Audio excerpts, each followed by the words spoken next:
The F-4, a fighter plane fast enough to break the sound barrier. Sally Ann Eaves has flown in one, breaking barriers of her own. We did 1.5 Mach. That was exciting. That was back in 1968, a year after she joined the Air Force. When I came into the Air Force, women couldn't be pilots. But they could work in administration. And over the course of 35 years, Sally Eaves rose from second lieutenant to brigadier general, a true milestone for women in the military. And normally I was the only woman in a squadron. She managed Air Force squadrons from Libya to Thailand to Germany, taking care of hundreds of airmen at a time. When she became general, she went to Langley Air Force Base in Virginia, in charge of logistics, combat weapons systems, and maintenance. I think I was the first female general there. There were some reserve generals who did not think that I could cope in that masculine world. I was very comfortable in that world. It was a world of all men, yet she always seemed to fit in. I love NASCAR, I love football. She also loves visiting the Wings Over the Rockies Air and Space Museum in Denver, where she now volunteers. This kind of reminds you of home. This certainly does. Yeah, most of the bases I was assigned to had F-4s. The F-4 housed here also reminds her of her late husband, Steve. Steve Eaves was the navigator on the plane. He sat behind the pilot.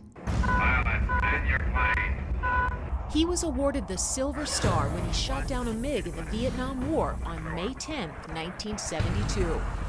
Bogey 10, left 45.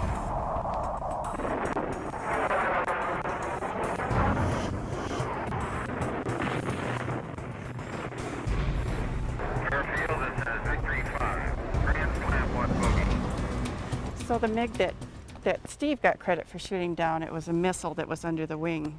Steve was a lieutenant colonel when he retired, which meant Sally could pull rank. He used to offer to polish my shoes. They were married for 36 years. He died in 2010. It's kind of hard. It's bittersweet. I'm proud of everybody who's ever been in the F-4 and what they did, but I keep thinking about Steve. There's a brick outside the museum donated by Sally and her husband, Steve. I miss the Air Force. She's proud of her service.